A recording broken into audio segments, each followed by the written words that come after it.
Hey, good morning, guys. Welcome in. We're going to continue with our fourth discussion on ancient Rome today. We last left off talking about the rise of Augustus and this new term, uh, emperor, coming into play. We talked about Pax Romana, which is the Roman peace. We looked at some really bad emperors like Caligula and Nero. We also looked at good emperors like Marcus Aurelius. And we kind of wrapped things up with the spread of Christianity and this whole concept that's developed from this man named Jesus. And that's something we're going to start out with today. We're going to look at the growth of Christianity, how it intertwines with ancient Rome, and then we're actually going to look at the factors that contribute to the fall of Rome. All right, so let's get into it. Here we go. So, to start out, understand that Christianity is a growing movement. All right, historical records of the time mention very little about Jesus. The main source of information about his teachings are the Gospels. Okay, these are the first four books of the New Testament in the Bible. Some of the Gospels are thought to have been written by one or more of Jesus' disciples or pupils. These 12 men would later be known as the apostles. Okay, as Jesus preached from town to town, his fame grew. All right, large crowds would be drawn in by his message because he wasn't looking for wealth. He had a unique appeal with the poor. All right, blessed are the meek, for they shall inherit the earth. All right, one of his quotes. Now, the death of Jesus. All right, Jesus' popularity was concerning for both Roman and Jewish leaders. Okay, when Jesus visited Bethlehem in 29 AD, his supporters felt that he was the true Messiah. Okay, the one that the Old Testament states would rescue and save the Jews. Jewish leaders did not take kindly to this, though. Okay, they deemed him to be a false prophet and not the true Messiah. They felt that his teachings were blasphemous. Okay, to make matters worse, the Roman governor Pontius Pilate is going to accuse Jesus of defying the authority of Rome. So he defies the authority of Rome. Pilate orders for his arrest and his death by crucifixion. Crucifixion involves the nailing of someone to a wooden cross. This was a common form of execution in the Roman Empire. After Jesus' death, his body was laid in a tomb. All right, 3 days later, his body was nowhere to be found. According to the Gospels, Jesus was resurrected and ascended to heaven. So, this convinced many that Jesus was indeed the Messiah. He then became known as Jesus Christ. Christ is from the Greek term Christos, which means Messiah. Okay? So, we have an intertwining of history and religion and a new religion that emerges. Remember, Rome, for many, many years, polytheistic, multiple gods. All of a sudden, Jesus and his teachings of monotheism are challenging the Roman principles. Okay? So, fallout, aftermath. Following Jesus' death, the followers of Jesus continued to strengthen his ideas. All right, despite political and religious opposition, the new religion of Christianity spread slowly but steadily throughout the Roman Empire. Okay, the Apostle Paul had a huge influence on Christianity. Paul stressed to people that Jesus was the Son of God and that he died for people's sins. He also felt that Christianity should welcome all converts, so anybody that wanted to practice could. Multiple Jews were going to rebel against the Romans because of constant persecution. Most Jews were driven from their homeland. Okay, this was known as the diaspora. So the Jewish people are being driven out by the Romans. Christians were also persecuted for their beliefs. They were often crucified, burned, or fed to wild animals. Okay, remember, things that take place in the Colosseum, Christians were essentially executed all the time in the Colosseum. And this is a situation where Rome is starting to have a lot of internal and external problems, and Christians become the scapegoats.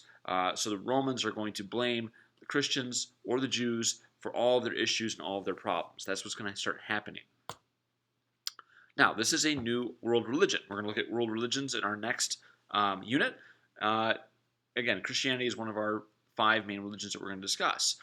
Despite persecution, Christianity becomes a powerful force. All right, by the end of the 3rd century A.D., there were millions of Christians within the Roman Empire. Okay, Christianity grew because of a few factors. First, it embraced all peoples. Rich, poor, men, women, and slaves were all included. It gave hope to the powerless. It offered a relationship with a loving God, and it promised eternal life after death. So you start seeing people latch on to these beliefs. They start believing in the structure, and it really generates a following. Okay, a crucial moment, all right, in history, in the history of Christianity, was in 312 A.D. All right, in this year, the Roman Emperor Constantine took upon the cross to support him in battle. So what does this mean? He takes a cross with him into battle, all right, and he feels that Christianity is going to help him win. Later, he ends the persecution of Christians, and in the Edict of Milan, he declared that Christianity was an approved religion by the emperor. So all of a sudden, Christianity is embraced, and Christians are not persecuted as much. Okay, still being persecuted, but not as much under Constantine. There's a picture, an image of Constantine as he has the vision of this cross as he's going into battle. Okay, now understand this: the early Christian church is going to be organized. So the Christians begin to organize their religion. First, you're going to have a local priest who would lead a small group of Christians. All right. Next, a bishop would supervise several local churches. Lastly, a pope would be declared head of the Christian church. At the time, Peter, who was one of Jesus' apostles, was often described as the rock on which the Christian church was built, and many credit him with being the first pope. As Christianity grew, disagreements about beliefs began to erupt. All right, but Christians tried to have a single voice for the religion, and this was reflected by the New Testament. Okay, moving forward, Christianity would face many obstacles and challenges that would alter the shape of the religion. We're going to look at that in our next unit. So understand this: as Christianity is starting to spread and rise, the Roman Empire is starting to fall. All right, historians agree that after the reign of Marcus Aurelius, all right, around AD 161 to 180, the 2 centuries of Pax Romana had come to an end. All right, the Roman economy is going to take multiple hits. Several tribes are going to invade and plunder and destroy and take what they want. Pirates are going to disrupt the sea routes, and sources of gold and silver are starting to become very scarce. They're lacking. All right. Plus, the Roman agricultural system faltered because of overworked soil. Yeah, folks in Rome are overworking the soil. They're tilling the land too much, and therefore the crops are not as plentiful as they once were. So we have high inflation rates. It's rampant, and the value of money is going to decline steadily. All right. Roman military members also became disloyal and disinterested. Okay. The Romans began to resort to mercenaries to fight some of their wars. So mercenaries are hired foreign soldiers. They're paid to fight. So that's a problem. The Roman Empire, which had such a strong military for so long, all of a sudden the leaders, the generals, they become disloyal. They don't want to serve. They become disinterested, and the Roman military is going to lose its might. Okay? I have a really good chart here that really kind of lays things out. So we have several contributing factors: political, social, economic, and military. All right? And I want you guys to take a look at it. I'm going to go over some of the main points. Politically, again, having a political office was now all of a sudden seen as a burden, not as a reward. Military is starting to interfere with politics. We have constant civil war and unrest. There's division of empire. We're going to explain that in just a moment. The capital is actually going to be moved from Rome to Byzantium. At the social front, you've got a decline in interest in public affairs. You have low confidence in the empire, disloyalty, lack of patriotism, corruption. There's going to be a stark contrast between the rich and the poor. You have a decline in population due to disease and food shortage. Economically, you have poor harvests, you have disruption of trade, you have no more war plunders, so there's nowhere else to expand. Rome has really kind of stretched itself too far and stretched itself too thin. There's inflation, there are crushing tax burdens, you have a widening gap between the rich and the poor, and this leads to an impoverished Western Europe and western part of the empire. In the military, you have threats from Northern European tribes, you have low funds for defense, you have problems recruiting Roman citizens, and getting people to participate in the military. Again, you have a decline of patriotism, and you have a situation where a lot of these soldiers become disloyal, and you start seeing mercenaries getting hired. All right, those were contributing factors. So there are going to be some emperors that are going to attempt reform.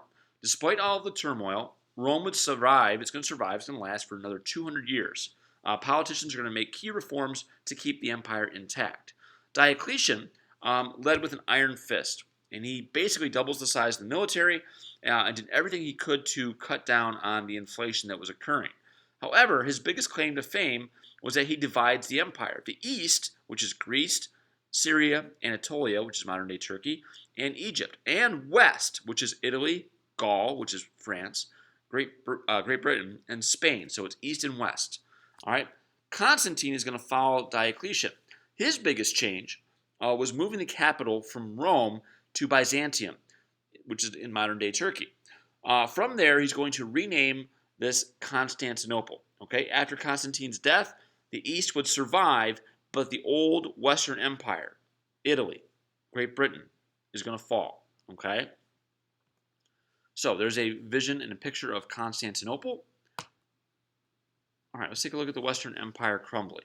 So we have Germanic invasions. All right, Germanic people had an uneasy peace with the Romans ever since the days of Julius Caesar.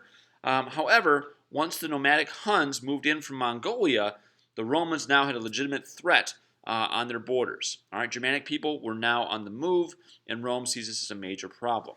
Romans call these Germanic invaders barbarians. Okay. These hordes are going to overrun Roman forces, and they're going to plunder Rome itself in 410 AD. The most famous of these plunderers is Attila the Hun, okay, who is going to participate in this destruction. Attila is going to first try to take Constantinople in the east, but was unsuccessful. However, he also tries to sweep through Western Europe. He finds more success there, but disease and famine are going to wipe out his chance to fully take over Rome. In the end, the invasions were too much. Okay, the last emperor of Rome was the 14-year-old Romulus Augustulus, okay, who was ousted by the German forces in 476 AD. And now the power in the West, that old Western Empire, has fallen. Only the Byzantine Empire, the East, is going to survive. Okay. Lastly, there's a really good little map here. It takes a look at the constant invaders from 100 to 500 AD. You've got the Angles, the Saxons, the Franks, the Goths, the Visigoths, the Ostrogoths, the Huns, and the Vandals. So Rome is being picked apart from all angles, and this is going to be a contributing factor to their downfall. All right? So we have one more little discussion on Rome. We'll take a look at that next time, but I appreciate you guys tuning in, and I'll see you next week. Thanks, guys. Have a good one.